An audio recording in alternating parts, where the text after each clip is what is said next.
BCom second year money in financial system paper के लिए आज की कक्षा का टॉपिक है फंक्शंस ऑफ फाइनेंस। वित्त के कार्य। वित्त अर्थव्यवस्था का जीवन रखते है, व्यवसाय का जीवन रखते है। इसके बिना वित्त का कार्य नहीं संचालित हो सकता है। तो वित्त के कार्यों को विभिन्न विद्वान जो है अलग अलग तरीके से व्यक्त करते हैं। दो मोटे मोटे तौर पर वित्त के कार्यों को विभाजन होता है। व्यापक कार्य वित्त के जो अर्थव्यवस्था के स्तर पर उच्च स्तरीय संस्थाओं द्वारा किए जाते हैं। कुछ सूक्ष्म कार्य वित्त के जो एक व्यावसायिक संस्थान के अंतर्गत किए जाते हैं। और कुछ सामान्य कार्य होते हैं वित्त के जो दिन प्रतिदिन के कार्य होते हैं। आइए आज हम वित्त के कार्यों का विस्तार पूर्वक चर्चा करते हैं। वित्त के कार्य जो व्यापक स्तर पर माने जाते हैं। Functions based on macro approach, यानी अर्थव्यवस्था में गति देने के लिए, उद्योग व्यवसाय के विकास के लिए जो कार्य किए जाते हैं उन्हें व्यापक स्तर पर किए जाने वाले कार्य कहा जाता है। ये कार्य सामान्यतया केंद्रीय बैंक या उच्च स्तरीय वित्तीय संस्थाओं द्वारा किए जाते हैं। जैसे पहला है मैनेजमेंट ऑफ फाइनेंशियल रिजर्व, वित्तीय कोषों का प्रबंधन करना। वित्तीय अर्थव्यवस्था में वित्तीय कोष उपलब्ध रहे, उनकी मांग के अनुसार उपलब्धि रहे, विकास के लिए जितने वित्तीय कोष चाहिए वो उपलब्ध रहे। ये सारा कार्य व्यापक स्तर पर किए जाने वाले कार्य कहलाते हैं। और ये मैक्रो अप्रोच फंक्शंस के अंतर्गत हमें रहते हैं। दूसरा कार्य आता है अरेंजमेंट्स ऑफ फाइनेंशियल असेट्स, वित्तीय संपत्तियों का अरेंजमेंट करना, वित्त की उपलब्धता को सुनिश्चित करना। ये कार्य भी मैक्रो अप्रोच के अंतर्गत आता है, जिसमें उच्च स्तरीय वित्तीय संस्थाएं वित्तीय संपत्तियों का प्रबंधन के लिए कार्य करती है। एक कार्य आता है फंक्शंस रिलेटेड फाइनेंशियल लिक्विडिटी, जो भी अर्थव्यवस्था के लिए सरकार, केंद्रीय बैंक के द्वारा कार्य किया जाता है कि वित्त की उपलब्धता रहे, तरलता बनी रहे। उसके लिए जो भी निर्णय लिए जाते हैं, नियोजन किया जाता है, नीति निर्धारण किया जाता है, वो सभी कार्य फंक्शंस रिलेटेड फाइनेंशियल लिक्विडिटी के अंतर्गत आते हैं और इसे भी हम मैक्रो अप्रोच के अंतर्गत लेते हैं। फिर आता है functions related to financial profitability, वित्तीय लाभदायकता से संबंध रखने वाले सारे कार्य मैक्रो अप्रोच के अंतर्गत आते हैं कि कैसे वित्त से फंक्शनल लाभदायकता को बढ़ाया जाए, फाइनेंशियल प्रॉफिटेबिलिटी के लिए जो कुछ भी अर्थव्यवस्था में किया जाता है वो सभी कार्य मैक्रो अप्रोच के अंतर्गत कहलाते हैं। कुछ फंक्शंस ऐसे होते हैं जिन्हें हम माइक्रो अप्रोच के अंतर्गत रखते हैं, जो अर्थव्यवस्था के स्तर पर भी किया जाता है, संस्थागत स्तर पर भी किए जाते हैं। जैसे प्लानिंग ऑफ फाइनेंशियल रिजर्व्स, वित्तीय संसाधनों का नियोजन करना। कितने वित्त की आवश्यकता होगी, उसकी उपलब्धता कैसे होगी, कहाँ से वित्त उपलब्ध होगा, इन सब के बारे में जो कुछ भी नियोजन अर्थव्यवस्था में किए जाते हैं, जो कुछ भी नियोजन संस्थागत स्तर पर किए जाते हैं, उन्हें हम वित्त के कार्यों के अंतर्गत माइक्रो अप्रोच के अंतर्गत रखते हैं, यानी व्यष्टि अप्रोच के अंतर्गत हम रखते हैं। इस तरह से वित्तीय संसाधनों का एक्सपेंशन करना, विस्तार करना, वित्तीय संसाधनों को बढ़ाने के लिए जो प्रयास किए जाएं, उनके लिए जो प्रक्रिया अपनाई जाए, जो नीति निर्माण किया जाए, संस्थागत स्तर पर जो प्रयास किए जा रहे हैं, अर्थव्यवस्था के स्तर पर जो प्रयास किए जा रहे हैं, उन्हें एक्सपेंशन ऑफ फाइनेंशियल रिजर्व्स के अंतर्गत लाते हैं।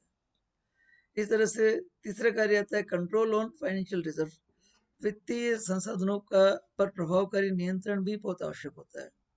तो प्रभावकारी नियंत्रण के अभाव में अर्थव्यवस्था में और संस्था में नुकसान पहुंचने की संभावना होती है। अतः वे सभी कार्य जो वित्तीय संसाधनों के नियंत्रण से संबंधित हैं, वो सभी कार्यों को भी हम माइक्रो अप्रोच के अंतर्गत लेते हैं।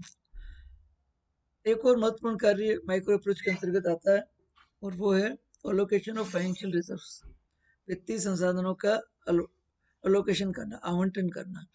वित्तीय संसाधनों का किस क्षेत्र में कितने वित्तीय संसाधन आवंटित किए जाएंगे, चाहे वो कृषि क्षेत्र हो, चाहे उद्योग का क्षेत्र हो, सामाजिक क्षेत्र हो, जन कल्याणकारी कार्य हो,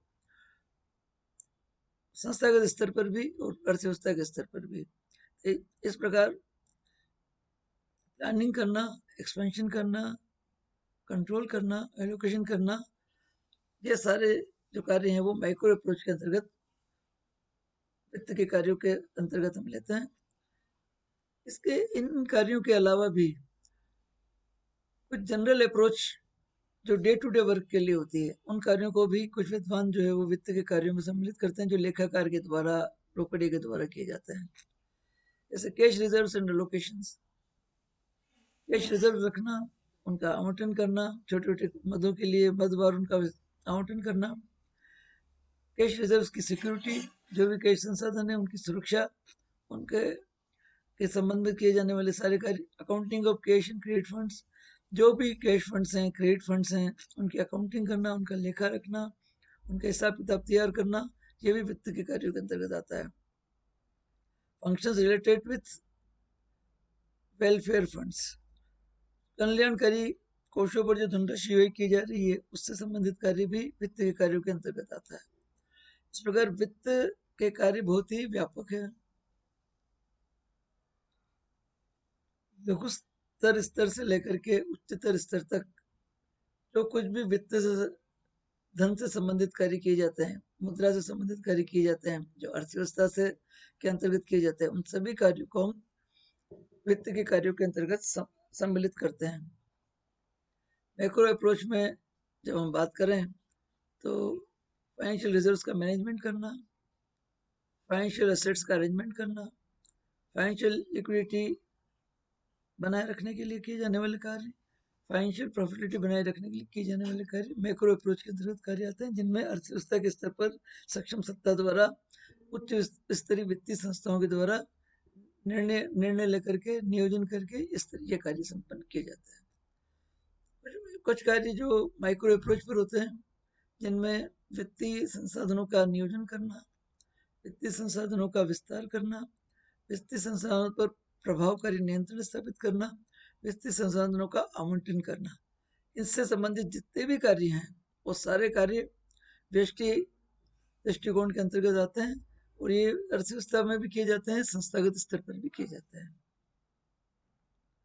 इसी प्रकार कुछ सामान्य दृष्टिकोण पर आधारित कार्य भी वित्त के कार्यों में सम्मिलित होते हैं, जैसे कैश रिजर्व्स और उनका कलेक्शन करना, संग्रहण करना, संसाधनों का जो संग्रहित धनराशि का सुरक्षा देना, उनका लेखा लिखना, अकाउंटिंग करना,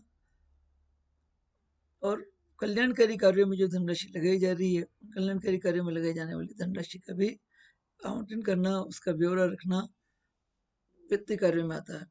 अतः अर्थव्यवस्था में संक्षेप में हम कह सकते हैं कि अर्थव्यवस्था में वित्त का एक प्रभावकारी भूमिका निर्वाह करता है। मैक्रो अप्रोच में भी वित्त के कार्य होते हैं, माइक्रो अप्रोच में वित्त के कार्य होते हैं, सामान्य श्रेणी के वित्त के कार्य भी होते हैं। अतः वित्त के कार्य बहुत व्यापक है, विस्तार लिए हुए हैं, और बिना वित्त के अर्थव्यवस्था का कोई भी कार्य संपन्न नहीं हो सकता है। ये आज की कक्षा में चर्चा का विषय था। Thank you very much.